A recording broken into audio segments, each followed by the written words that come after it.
అందరికీ కూడా శుభాభివందనాలండి. ఈరోజు మహా సంతోషకరమైనటువంటి దినం. దేవుని స్తోత్రం చెప్దాం. ఈ లోకంలో నిజంగా ఏమండి మీ పిల్లల బర్త్‌డే అంటే మీకు సంతోషమేనా? ఏవండి? అందరూ కూడా ఒకళ్ళకి ఒకళ్ళు విష్ చేసుకుంటూ ఉంటారు. మొన్న ఈ మధ్య ఒకళ్ళు ఎవరో చెప్పారు. ఏంటి అంటే భర్త విష్ చేయకపోతే అమ్మాయి ఆత్మహత్య చేసేసుకుందంట. ఏవండి? కదా!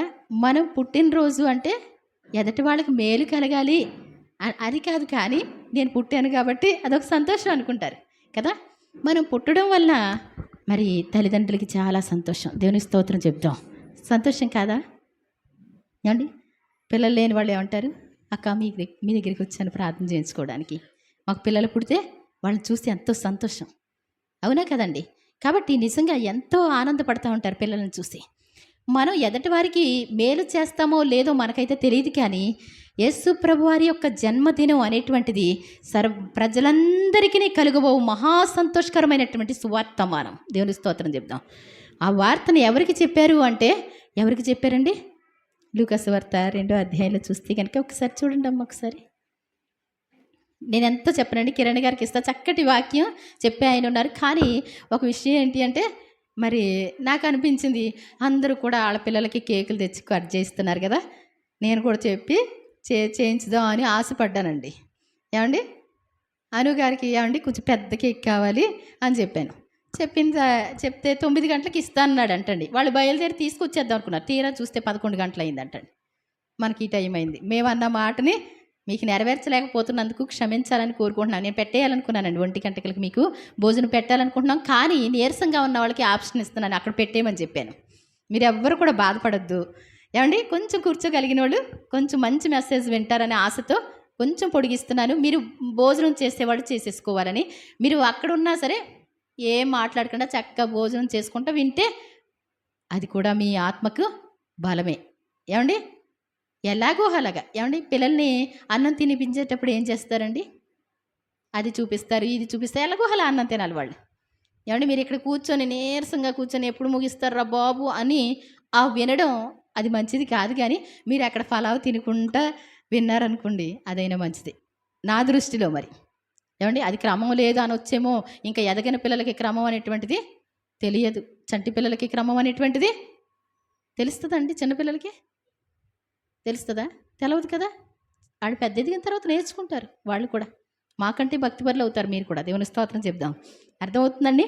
కాబట్టి మీరు చిన్నపిల్లలా ఉన్నవాళ్ళు, కొంచెం మీరు ఆకలికి తట్టుకోలేని వాళ్ళు ఒక్కసారి కొంచెం వెళ్ళి భోజనం చేయండి. మీరు నీరసం తెచ్చుకోవడం నాకు ఇష్టం లేదు.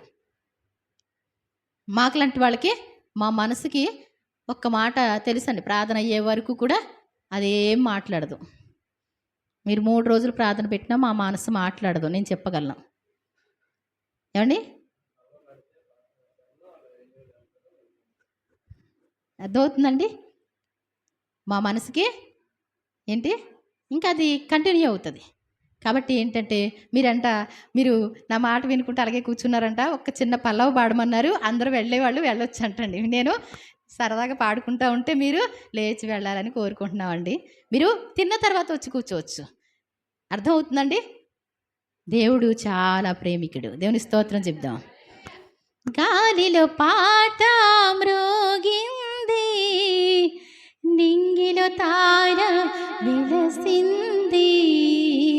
గాలిలో పాట మ్రోగింది, నింగిలో తార వెలసింది. మిడుగురు పురుగు మిలా మిలా మెరిసింది, మిడుగురు పురుగు మిలా మిలా మెరిసింది. నా అంతరంగాన ప్రేమ పాట వినిపించి, నా అంతరంగాన ప్రేమ పాట వినిపించి. బెత్లెహేములో పశువుల పాకలో రాజాధిరాజు నీ రాక. ప్రభాత కాలమున అరుణోదయ రాగమే, ప్రభాత కాలమున అరుణోదయ రాగమే. బెత్లెహేములో పశువుల పాకలో రాజాధిరాజు నీ రాక. పసికందురో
చాలా సంబరం.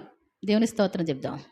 యేసు ప్రభు వారు ఈ లోకానికి పుట్టడం అంటే ఏమండి ఎందుకు పుట్టారు అంటే ప్రతి వారి కష్టాలను తీర్చడానికి. దేవుని స్తోత్రం చెప్దాం.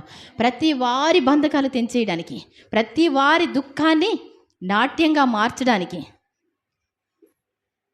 ఏమండి నాట్యంగా మార్చడానికి ఏమండి యేసుప్రభు నవ్వుకుంటే అంత నాట్యం వచ్చేస్తుందా మీకు అంటే ఆయన మాట వినట్లేదు కాబట్టి, ఏమండి ఆయన మాటని అర్థం చేసుకోవట్లేదు కాబట్టి, ఆయన చెప్పినటువంటి మాటల మీద లక్ష్యం లేదు కాబట్టి వారి జీవితంలో సంతోషం అనేటువంటిది కనబడినటువంటి పరిస్థితి కనబడుతుంది.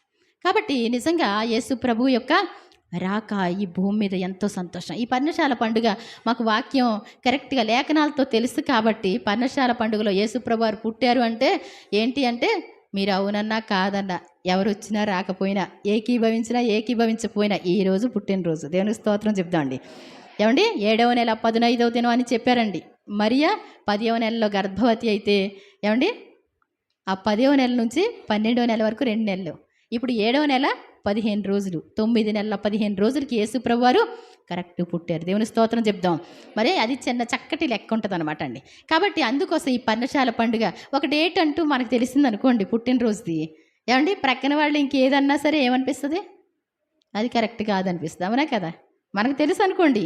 ఏమండి కాబట్టి ఏంటంటే యేసు ప్రభు జన్మదినం ఎంతో అద్భుతమైనటువంటి విడుదల, అద్భుతమైనటువంటి స్వస్థతలు, మీకు ఏది కావాలంటే అది ఇవ్వడానికి. ఒక గారాబాలు ఏమండి చంటి పిల్లల్ని ఒక మంచి తల్లిదండ్రులు ఎలా చూసుకుంటారో అలా చూడడానికి దేవుడు ఇష్టపడుతున్నాడు. దేవుని స్తోత్రం చేద్దాం. మిమ్మల్ని అనాథలుగా విడిచిపెట్టను. ఏమండి అనాథలు అంటే ఏంటి, వాళ్ళకి ఎవరు పెడతారండి, ఏ టైంకి ఎవరు పెడతారు, ఏమండి ఎక్కడ పడితే అక్కడ తినాలి, ఎక్కడ పడితే అక్కడ అడుక్కోవాలి. ఏమండి వాళ్ళకి నచ్చింది పెడతారండి ఎవరైనా? వాళ్ళకి గారాబం అనేటువంటిది ఉంటుందా? వచ్చి ఎలా అడుగుతారు, మా అంటారు. ఏమండి చిన్ని పిల్లలు వాళ్ళు. కాబట్టి నిజంగా ఏంటి అంటే అలాంటి మనల్ని ఒక కన్న తండ్రిగా, గారాబంగా చూసుకునే తండ్రిగా నీకు కావాలని, నిన్ను చూసుకోవాలని ఆయన ఈ లోకానికి వచ్చారండి. దేవుని స్తోత్రం చెప్తాం. మామూలుగా యేసుప్రభు అంటే అందరికీ అర్థం కాదేమో. ఏమండి ఆయన చిన్న దేవుడు అనుకుంటారేమో.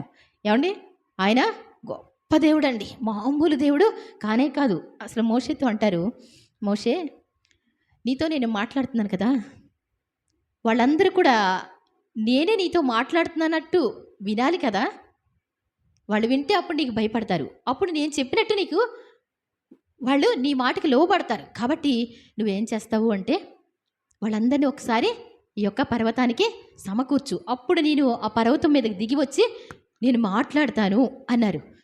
ఆ మాట వినడానికి 3 రోజులు అందరూ పవిత్రంగా ఉండాలంట. ఎన్ని రోజులంట? 3 రోజులు. ఏమండి సన్నిధిలో ఈ రొట్టెలు ఉంటాయి చూసారా, సముఖపు రొట్టెల్ని దావీదు వెళ్ళి అడుగుతాడు, ఏమైనా రొట్టెలున్నాయి ఇస్తావా? ఉన్నాయి, పక్కకి తీసేస్తాం. కానీ అందరూ 3 రోజులు పవిత్రంగా ఉన్నవాళ్ళేనా? అందరూ పవిత్రంగా ఉన్నారా 3 రోజులు అంటాడు, పక్కకి తీసినటువంటి రొట్టెలు తినడానికి. ఏంటంటండి అవి దేవుని శరీరానికి సాదృశ్యం. కాబట్టి ఇక్కడ అంటాడు ఆయన ఆ మాట వినడానికి 3 రోజులు పవిత్రం కావాలంటండి. పరిశుద్ధత అనేటువంటిది దేవుని మాట వినేలా చేస్తే, పరిశుద్ధత లేకపోతే దేవుని మాట కూడా వినలేరు. పరిశుద్ధత అనేటువంటిది లేకపోతే దేవునికి మనకి సంబంధం లేదు. దేవునికి మనకి సంబంధం ఉంటేనే ఈ మాటలు వింటాం. దేవునికి మనకి సంబంధం లేకపోతే మీరు రారు, ఈ మాటలు వినరు. వింటారండి? ఆయనకి మనకి సంబంధం ఏంటి చెప్పండి ఒకసారి, ఏ సంబంధం చెప్పండి, చెప్పండి. అసలు దేవుణ్ణి ఎందుకే ప్రేమించాలి మనం? ఏమండి తల్లిదండ్రులు ఎందుకు ప్రేమించాలి? మనకు తల్లిదండ్రులు కాబట్టి అంతే తెలుసు మనకి. ఆయన మనకి తండ్రి, మనలో జీవాత్మ ఊదినప్పుడు ఆయన రక్తం మనలోకి వచ్చిందంట. ఏమండి కన్న తండ్రి ఎవరు? ఆయనే. నువ్వు అమ్మబడినప్పుడు, పాపం చేత అమ్మబడినప్పుడు వెలపెట్టి కొనుక్కున్నది ఎవరు? కొన్న తండ్రి కూడా ఆయనే. దేవుని స్తోత్రం చెప్దాం.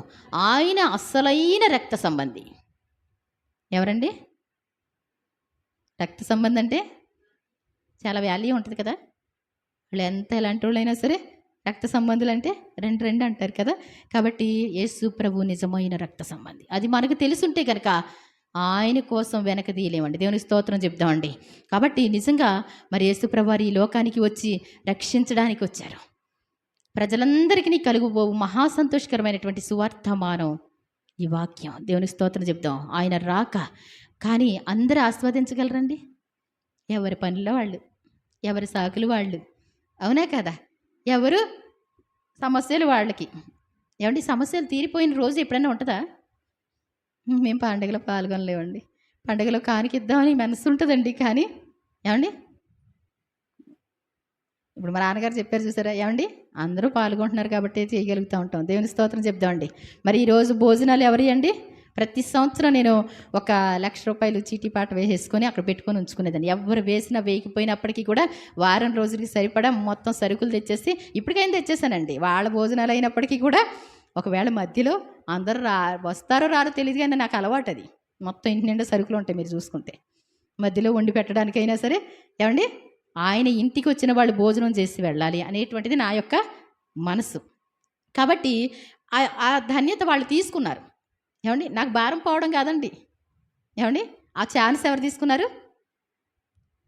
ఏమండి ఆ ఆశీర్వాదం ఎవరు తీసుకున్నారు? వాళ్ళు తీసుకున్నారు కదా. ఏదో నాకు తప్పింది అనుకోనండి నేను ఎప్పుడు కూడా. ఎవరు పెట్టలేదు అనుకోండి, సూపర్ అనుకోని నేనే పెట్టేసుకుంటా. అవునా కదా? బోళ్ళంతా ఆశీర్వాదం ఉంటుంది. పాల్గొన్న వారికి ఎలా ఉంటుంది?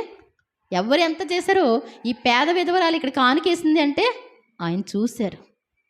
ఎవరిదైనా ఉంటుంది. మీరు చిన్ని పని చేసిన దేవుని లెక్కలు చేసింది మాత్రం ఉంటుంది. మీరు మొన్న చెప్తున్నారు బాగా ఎండగా ఉంది లోపలికి రండి అనేసి అంటే 300 కూలికి వెళ్తే పొద్దు నుంచి సాయంత్రం దాకా చేస్తే ఎవడు ఎంత ఎండ అన్నవాడు ఉండడు. అమ్మా ఎంత అంటండి 300కి. మరి గ్రౌండ్ అంతా నీట్గా చేసేసారు. కరకాంటి ఏమండి రత్తమ్మ గారు కన్నా ముగ్గురు కలిసి చక్కగా చేసుకొచ్చేసారు.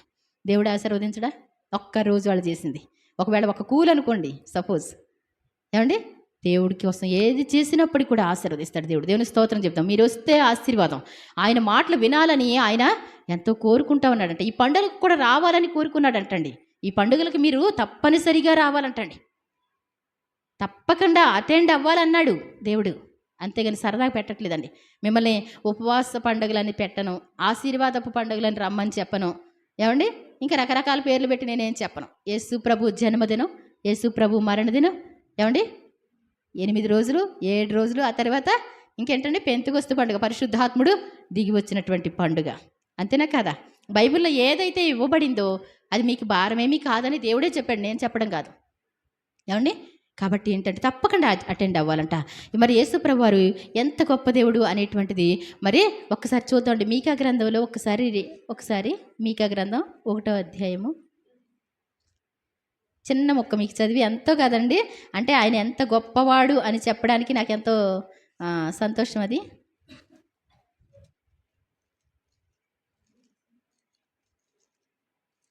చూడండి, మీకా గ్రంథం 1వ అధ్యాయము 3వ వచనం చదువుదాం. ఇదిగో యెహోవా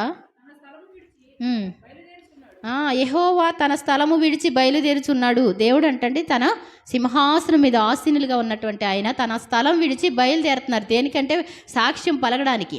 ఎవరి మీద అంటే ఎవరైనా పొరపాటు చేస్తారు చూసారండి, తప్పు చేస్తారు చూసారండి, వాళ్ళకి తీర్పు తీర్చడం కోసం. దేవుడు తన స్థలం విడిచి బయలుదేరేది దేనికోసం? తన ప్రజల్ని హింసించే వాళ్ళని ఊరుకోడంటండి. అందుకోసం బయలుదేరుతున్నాడు. ఆయన దిగి దేవుని స్తోత్రం చెప్దాం.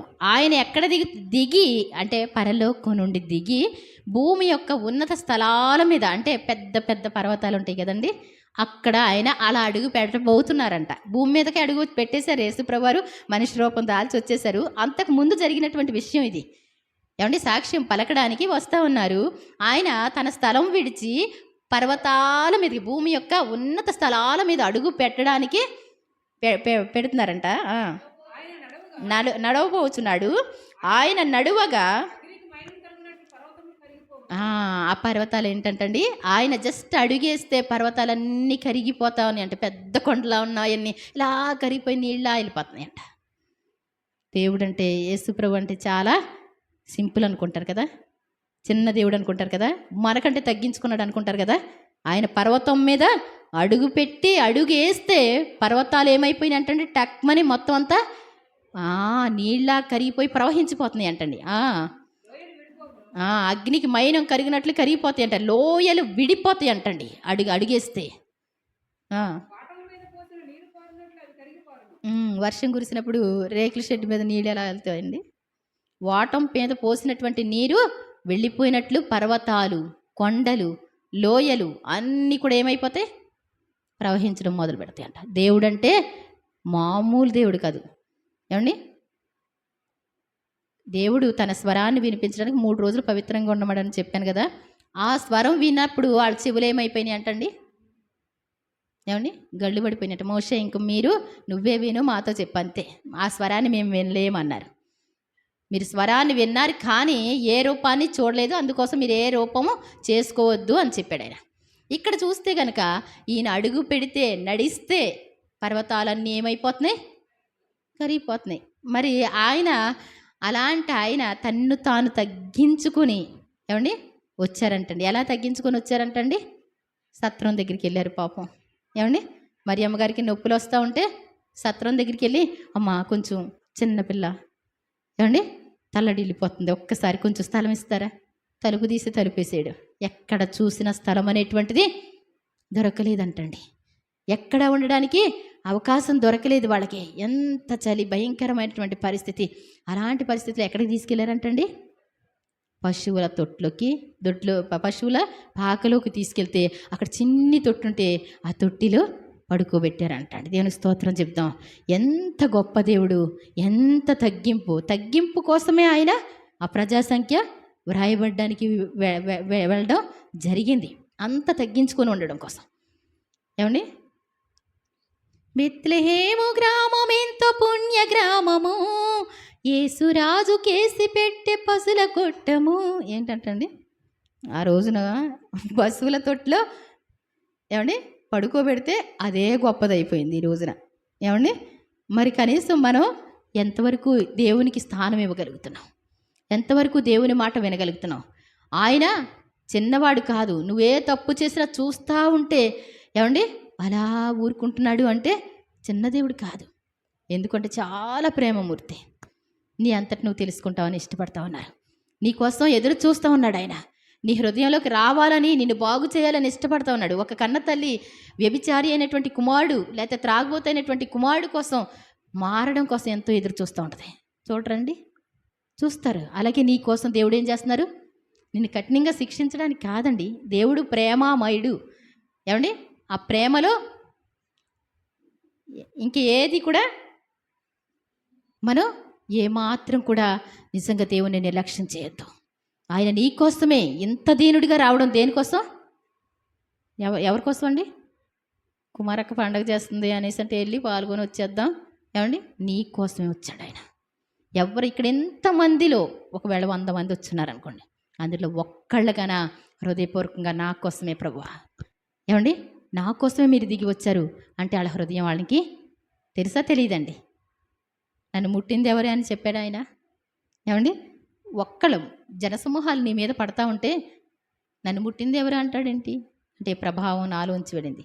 దేవుని మనసులోని ప్రేమ ఎవరి హృదయములని తాకుద్దో వాళ్ళ కోసమే ఈ పండుగలు. దేవుని స్తోత్రం చెప్దాం. ఏదో పైకి వచ్చేసి వెళ్ళినంత లోపులోనే కార్యం జరిగిపోద్దని కాదండి. దేవుడు నీ కోసం ఆశీర్వాదాలు ఇవ్వడం కోసం తన ప్రియ కుమారుడిని కానుకగా ఇచ్చేశారండి. ఎలా ఇచ్చేశారు ఏమండి? ఆడుకోండి, పాడుకోండి, తన్నుకోండి, గుద్దుకోండి ఏమండి, అంతేనా కాదా? ఇష్టం వచ్చినట్టు చేశారా చేయలేదా? ఎవరిస్తారండి అలాంటి కానుక? తన ఏకైక కుమారుడిని, సుకుమారుడైనటువంటి కుమారుడిని ఏమండి, ఆయన జస్ట్ భూమికి పునాదులు వేస్తే సరదాగా వేసేవాడు. సరదాగా ఇంత సృష్టి, అందమైన సృష్టి కలిగింది ఏమండి. అన్ని మాట్లాడితే జరిగిపోతుంది. కానీ అంత అద్భుతమైనటువంటి దేవుడు ఆయన ఏం చేశాడో తెలుసా? అసలు అయిన శక్తి ఏంటో తెలుసా ఏమండి? పారిపోవచ్చున్న ఘట సర్పాన్ని ఆయన బాహువు పొడిచెను. దేవుని స్తోత్రం చెప్తాం. సాతానుతో పోరాడడంలో ఎలా పోరాడాడంట? నువ్వు నేను పడవలసినటువంటి శిక్ష ఒకంత మనం చెల్లించగలిగితే విడిపించబడతామేమో. యెషయా గ్రంథం 40వ అధ్యాయంలో అంటాడు, మరి సియోను కుమారుని ఓదార్చండి, ఆమెకి ఏంటంటే 2 అంతలుగా తీర్చేసిందంట. ఎవరు తీర్చారు? మనం ఏమండి లాక్కోలేక పీక్కోలేక పాపంలోంచి ఉంటే మన కోసం 2 అంతలు చెల్లించాడంట. సైతాన్ గాడు అడిగితే లెక్కలు చూసి ఇవ్వలేదండి దేవుడు. 2 అంతలు చెల్లించి అక్కడ పెట్టాడంటండి. సాతానుగాడు నీ మీద ఒక్క మాట కూడా మాట్లాడడానికి వీలు లేకుండా ఏం చేశాడు ఆయన? నీకోసం ప్రతి పాప పరిహారం కోసం ఆయన అంతా చెల్లించేశారు. దేవుని స్తోత్రం చెప్తాం. ఇది ప్రజలందరికీ కలుగబోవు మహా సంతోషకరమైనటువంటి సువార్త. యేసుప్రభు అంటే చిన్న దేవుడు అనుకోవద్దు. యేసుప్రభు అంటే నాకు సంబంధం లేదనుకోవద్దు. నీ భర్త కంటే ఎక్కువ సంబంధం, నీ తల్లిదండ్రుల కంటే ఎక్కువ సంబంధం అనిపిస్తుంది. ఎందుకు బ్రతకాలంటే ఆయన ఒక్కడే ప్రేమించేవాడు అన్నాడు అనిపిస్తుంది నా మనసు ఎప్పుడు కూడా. ఎంత ఇది మనసు నలిగినటువంటి పరిస్థితిలో ఈ భూమి మీద బ్రతుకుతున్నామంటే మీకోసం మాత్రమే కాదండి. ఇంకా అంతకంటే ప్రేమ అన్నటువంటిది నాకు ఏమీ లేదు. నేను బాధ్యతగా బ్రతుకుతున్నాను అంతే. ఏమండి, మీకోసమే నేను ఏదైనా సరే. ఇక్కడ ఉండి ఏదో సంపాదించుకుంటుంది అనుకుంటారేమో, ఇక్కడ ఉంటే ఏది దొరకదండి తినడానికి. అర్థమైందండి? కష్టపడి చేస్తేనే ఇక్కడ ఏమీ ఉండవు నన్ను అడిగితే. మరి ఒక పాస్టర్ గారు అంటారు వచ్చి, అమ్మా ఈ ఊరు ఎలా వచ్చా నువ్వు?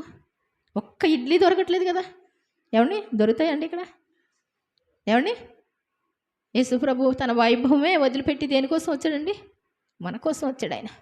కాబట్టి ఏంటంటే మనం కూడా ఇంతకంటే ఒకవేళ ఆయన అప్పగించేటువంటి బాధ్యత ఏమైనా ఉంటే తీసుకుందామని ఆశతోనే ఉన్నాను తప్ప ఇంకా ఈ లోకంలో నాకు ఇది ఇవ్వండి అది ఇవ్వండి అనే కోరిక లేదండి. ఎంత బాగా చేసేసుకుంటుందేమో, ఏమండి ఏదో సంపాదించుకోవడానికి చూస్తుందేమో. సంపాదించుకోవడానికి నేను ఏ రోజున ఇష్టపడలేదండి. నా పేరు మీద ఏది కూడా నేను ఇష్టపడను, ఏది కూడా. ఏమండి, ఒక్క రూపాయి కూడా నా కోసం అనేటువంటిది కాదు. నేను చనిపోతే మందిరం నిమిత్తమే ఇక్కడ సేవ జరగాలని అంతే. ఏమండి, తన ప్రియ కుమారుని బలిగా ఇచ్చిన ఆయనకి ఎన్ని చేస్తే ఏమి ఇస్తే ఆయన రుణం తీర్చుతామండి. చిన్న కానుకలు సరిపోతాయా? ఎప్పుడైనా వారానికి ఒకసారి వచ్చి ప్రార్థనకు వస్తే సరిపోద్దా? ఓన్లీ దశంభాగం సరిపోద్దా? ఒకళ్ళు అంటారు, అమ్మో పెళ్లి చేసుకోకుండా ఉన్నారా? పెళ్లి చేసుకోవడం ఏమన్నా విశేషం? పెళ్లి చేసుకోకుండా ఉండడం విశేషం అనుకుంటున్నారా? ఆయన చేసినటువంటి త్యాగం ముందు ఏది పనికిరావండి. బ్రతికున్నప్పుడు నేను చెప్తున్నాను, ఒకవేళ ఏజ్తో సంబంధం లేకుండా మనం వెళ్ళిపోతున్నాం. ఎవరికి వాళ్ళు ఏజ్తో సంబంధం లేక చనిపోతున్నారు. ఒకవేళ నీ ఛాన్స్ ఉంటే కనుక చిన్నప్పుడు కూడా ఏమండి ఆ డబ్బులతో ఏమన్నా కానుకు ఏమన్నా పలహారం తీసుకొస్తే పరలోక రాజ్యంలో ఉంటాయి అనిపించేది. అనుగారికి నాకు ఎన్నోసార్లు వాదన పడింది. ప్రతి పండక్కి మీరు బట్టలు తీసుకుంటేనే కానీ కుదరదంటే ఏమండి తీసుకుందామని ఆశపడేదాన్ని. పలానా వాళ్ళు ఉన్నారు, పలానా వాళ్ళు ఉన్నారు, వాళ్ళు భేదవాళ్ళు, వాళ్ళు కొత్త బట్టలు వేసుకోకుండా నేను ఒక్కదాన్ని వేసుకుంటే నేను తట్టుకోలేను అనిపించేది. కుట్టించిన డ్రెస్ కూడా వేసుకోలేదు నేను. ఏమండి, కుట్టించుకున్నా కానీ వేసుకునేదాన్ని కాదు చిన్నప్పుడు కూడా. గుర్తుందా అనుగారికి? ఎందుకు అంటే మన కోసం కాదండి, ఎదుటి వాళ్ళకి సహాయం చేయడం, ఎదుటి వాళ్ళని ప్రేమించడం, ఎదుటి వాళ్ళకి రక్షణ మార్గాన్ని అందించడం. ఒక మందిరం అంటూ ఉంటే ఎంత దూరాల నుంచి వస్తున్నారు మీరు, ఏమండి? అవునా కదా? ఈ ఊరు ఎవరికన్నా తెలుస్తుందండి లేకపోతే. కాబట్టి నిజంగా ఏంటి అంటే చిన్న ఏ టైంలోనే నిలబడతాం, కానీ బ్రతికున్నప్పుడు మాత్రమే పరలోక రాజ్యానికి ధనాన్ని పంపించుకోవాలి. పరలోక రాజ్యానికి ఏం చేయాలి మనం? ఆత్మల ఆయన ఇష్టాన్ని నెరవేర్చేది ఎప్పుడు నెరవేరుస్తావు? ఈ బ్రతుకున్నప్పుడే. ఈ 4 సంవత్సరాలు, 5 సంవత్సరాలు, 10 సంవత్సరాలు నాకైతే ఏది తెలవదు. ఒకవేళ 100 సంవత్సరాలు బ్రతకొచ్చు, కానీ భూమి మీద ఉన్నప్పుడు మాత్రమే దేవుని కోసం ఏదైనా చేయగలవు. అక్కడికి వెళ్ళిన తర్వాత ఏడుపు మొహంతో చూసి అందరూ తీసుకొచ్చినటువంటి గిఫ్ట్లు చూసి ఏమండి అయ్యో నేను భూమి మీద మంచిగా చేసినట్టయితే బాగుండు అని అప్పుడు పశ్చాత్తాపడితే దానివల్ల ప్రయోజనం లేదు. నీ కోసం ఎంత నలిగిపోయాడో యేసుప్రభువారు. ఏమండి, శిలువ మరణం కాదు నేను చెప్పేది. ఏమండి, ఒక దీనమైనటువంటి పుట్టు కంటే కష్టం కదా? కష్టం కాదండి? చల్లగాలిలో చాటు లేక ఏమండి ఒక్కరోజు పడుకోబెడితే మనకు అర్థమవుద్దండి. ఏమండి, బయటికి తీసుకొచ్చి ఒక్కరోజు పడుకోబెడితే మనల్ని ఒక్కరోజుకే కష్టపడిపోతాం. యేసుప్రభువారు తన సమస్త వైభవాన్ని వదిలిపెట్టి ఎలా వెళ్ళారంటండి తండ్రి దగ్గరికి? అస్సలైన వైభవం కంటే కూడా అందరికంటే పై స్థితిగా పరలోకంలో అడుగుపెట్టారు. దేవుని స్తోత్రం చెప్దాం. ఏమండి, అందుకే దేవునికి ఈయనే నా ప్రియ కుమారుడు, ఈయన అందరూ నేను ఆనందిస్తున్నాను. యేసు ప్రభులాగా యేసు ప్రభు పరలోకం నుంచి భూలోకానికి మిషనరీగా వచ్చారు. ఆయన ఏమైనా సంపాదించుకున్నాడండి? ఆఖరి రక్తపు బొట్టు వరకు కూడా నీకోసం నా కోసం చిందించారు. నువ్వు వచ్చి ఆయన దగ్గరికి వచ్చి ప్రభువా నన్ను క్షమించండి అంటే చాలు, ఆయన ఏమి కోపం ఏమి ఉండదండి. నీ కోపంతో నీ బాధతో నీ అంతటి నువ్వే దూరంగా వెళ్ళిపోతున్నావేమో, కానీ ఆయన దగ్గరికి వచ్చిన వాళ్ళని ఎంత మాత్రం త్రోసివేయడు. ప్రభువా మరి మీరు నాకు కావాలి, నన్ను ప్రేమిస్తున్నారు, నేను నిర్లక్ష్య వైఖరితో ఉన్నాను, నేను చల్లారిపోయాను, నన్ను క్షమించండి అంటే ఏం చేస్తాడు ఆయన? ఏం చేస్తాడండి? తన ప్రేమతో నిన్ను మరలా నిలబెట్టుకుంటాడు. కాబట్టి ఏంటంటే మనం ఈ పండుగ అనేటువంటిది ఏదో ఆడంబరాల కోసమని కాదు. ఎన్ని చేసినా ఏం చేసినా ఏమండి ఇదేమన్నా ఎక్కువ ఏముంది ఇందుట్లో? ఏమండి ఏమీ లేదు. వజ్రాలు వైడూర్యాలతో మీరు ఏమండి మందిరాలు నిర్మించిన దానివల్ల కూడా ఆయన సంతోషపెట్టడానికి అవి ఏం పనికిరావు. ఏదో మనం చేసేస్తున్నాం అనుకుంటాం. మనం నీ హృదయం ఆయనకి కావాలి. ఆయన చెప్పిన మాట నువ్వు వినాలి. ధనవంతుడితో ఏమని చెప్పాడండి? ధనం నాకు ఇచ్చేసేయి అన్నాడండి. నీ ఆస్తి అమ్మి పేదలకు పంచిపెట్టి ఏం చేయాలంటండి? నీవు వచ్చి నన్ను వెంబడించు. పూర్ణుడు అగుటకు కోరినియాళ్ళ. దేవుడు కోరుకునేది ఏంటంటే మనల్ని కోరుకుంటున్నాడు. ఏమండి మన డబ్బులు కాదండి, మన కానుకలు కాదండి, ఏమండి ఏదో దేవుని కోసం ఇచ్చేస్తున్నామని కాదు. తన ప్రియ కుమారుడే మన కోసం అర్పించేశాడు. నార్మల్ కాదండి. కాబట్టి నిజంగా ప్రభువా నీ కోసం నేను ఉండాలని ఆశపడుతున్నాను. మీరు నా కోసం పరలోకమే వదిలిపెట్టి దిగి వచ్చారు. ఇది కూడా ఎంతో కష్టమైనటువంటి త్యాగమే. త్యాగం కాదండి. పుట్టుకలో మహా కష్టం, ఆ తర్వాత మరణంలో బహుభయంకరమైనటువంటి కష్టం. కానీ నిజంగా ఆయన సర్వలోక పాపాన్ని మీద వేసుకోవడానికి బాధపడ్డాడు. కానీ ఎంత కష్టాన్నైనా ఉమ్ములూసినా, ఏమండి ఉమ్ములూస్తే ఎవరికైనా ఇష్టమేనండి? ఉమ్ములూసిన ప్లేస్లో కూర్చోమనండి. మూతిలో ఏమండి మన మీద చెయ్యడానికి ఎవరన్నా లేచి ఇలా అన్నాడు అనుకోండి, ఇలా అంటే ఏమంటారు? వేలు చూపించాడు వాడు. ఏమంటాడంట? వేలు చూపించాడు. ఎందుకు చూపించాలి వేలు అని ఒకడు పెద్ద పంచాయతీ పెట్టారు. వేలు గప్పున అన్నాడు ఇలా. ఏమండి వేలు చూపిస్తేనే అంత పంచాయతీ అయితే, గడ్డం పట్టుకొని పిరికేస్తే, ఏమండి జుట్టు పట్టుకొని పీకేస్తే, కళ్ళకి కంతలు కట్టి ఆడుకోవడం అది ఏమండి? ఆడుకోవడం కదా. పిడిగుద్దులు గుద్దితే యేసు నేను కొట్టింది ఎవరు చెప్పు అంటే ఆయనకి ఎవరు లేరు అనుకోనా? అంతే కదా. కాబట్టి ఏంటంటే నీ కోసం నా కోసం సైలెంట్గా ఉన్నారు. అవని అంతా ఎనదే అయినా స్థలమేది. ఏమండి అందరికీ హృదయం ఉంది యేసుకు. నక్కలకు బొరియలు ఆకాశ రబ్బుని నువ్వు ఎక్కడ కాపురం ఉన్నావు, మేము కూడా వస్తాం అన్నారు యాకోబు యోహానులు. యేసు ప్రభువారు చెప్పారు ఆకాశ పక్షులకు నివాసాలు ఏమన్నాయంటే, నక్కలకు బొరియలు ఆకాశ పక్షులకు నివాసాలు కలవు కానీ మనిషి కుమారుడు తలవాల్చుకోవడానికి చోటు లేదు అంటాడు. ఆయన మాట్లాడినప్పుడల్లా పరలోక భావాలతో అంతర్భావాలతో మాట్లాడుతూ ఉంటారు. కాబట్టి మన హృదయంలో చోటు ఉందా? ఏమండి ఈ రోజున పండగకు వచ్చిన మనం మందిరానికి వచ్చి వెళ్ళిపోతున్నాం కాదు, కానీ ఆయనకి మన హృదయంలో చోటు ఉందా? దేనికి ప్రథమ స్థానం ఇస్తున్నాం మనం? ఏమండి భర్తకి ఇస్తున్నావా, భార్యకి ఇస్తున్నావా, డబ్బుకి ఇస్తున్నావా? ఒక్కసారి మనం ఆలోచిస్తే ప్రభువా మీకు ఎంత ఇస్తున్నాను అనేటువంటిది నీ మనసుతో నువ్వు లెక్కేసుకో. యథార్థంగా బ్రతకడం మనం నేర్చుకుందాం. తప్పకుండా దేవుడు ఏం చేస్తారు? నీ హృదయాన్ని ఇష్టపడతారు. మన హృదయం కఠినమైపోయి ఉంటే, ఏమండి యోషియా అనేటువంటి రాజు ఏమండి దేవుని ఆజ్ఞలు ఆ యొక్క ధర్మశాస్త్రం విని అలా స్తంభం దగ్గర కూలబడిపోయాడు మెత్తగా. ఏమండి ఈ దేవుడు మనతో మాట్లాడడానికి ఎవరు లేరా? ఒక ఆవిడ ఉంది, హుల్దా అనేటువంటి ప్రవక్త్రి. ఆవిడ దగ్గరికి వెళ్తే చెప్తుందా దేవుడు మాట్లాడతారా? అక్కడికి వెళ్ళినప్పుడు రాజుతో మిమ్మల్ని పంపినటువంటి అతనితో ఈ మాట చెప్పండి, నీ మనస్సు మెత్తనిదే. ఏంటంటే నా మాటలు విన్నప్పుడు నువ్వు కన్నీరు కార్చావు, అందుకోసం లోకానికి వచ్చేటువంటి ఉపద్రవాల నుంచి నేను తప్పిస్తాను, నీ ప్రాణాన్ని రక్షించుకుంటావు, నన్ను నమ్ముకున్నావు కదా అంటాడు. కఠినమైపోయిన హృదయంతో వచ్చామా వెళ్ళామా అన్నటువంటి వారిని ఏమీ వాళ్ళు వచ్చినా ఒకటే రాకపోయినా ఒకటే. పోన్లేండి కొన్నాళ్ళకన్నా ఏదో నీరు మీద అంటే అదే బండ మీద నీరు అలా పడుతూ ఉంటే కొన్నాళ్ళకి బద్దలవుద్దంటండి బండ కూడా. ఒకవేళ దేవుడు ఏం చేస్తాడు అంటే దుష్టులకు కూడా అవకాశాలు ఇస్తూ ఉంటారు. ఇస్కరియోతు యోధాని పక్కన పెట్టుకున్నది ఎందుకండి? వాడు నరకానికి పోతాడని పక్కన పెట్టుకున్నాడు. సిలువలో దొంగ, కుడివైపున ఉన్న దొంగ ఏమండి వెంటనే మారు మనసు పొందాడు. ఎడం వైపున ఉన్న దొంగ ప్రక్కనే 2 నిమిషాల్లో పరలోక రాజ్యానికి పరదేశికి వెళ్ళిపోవచ్చు.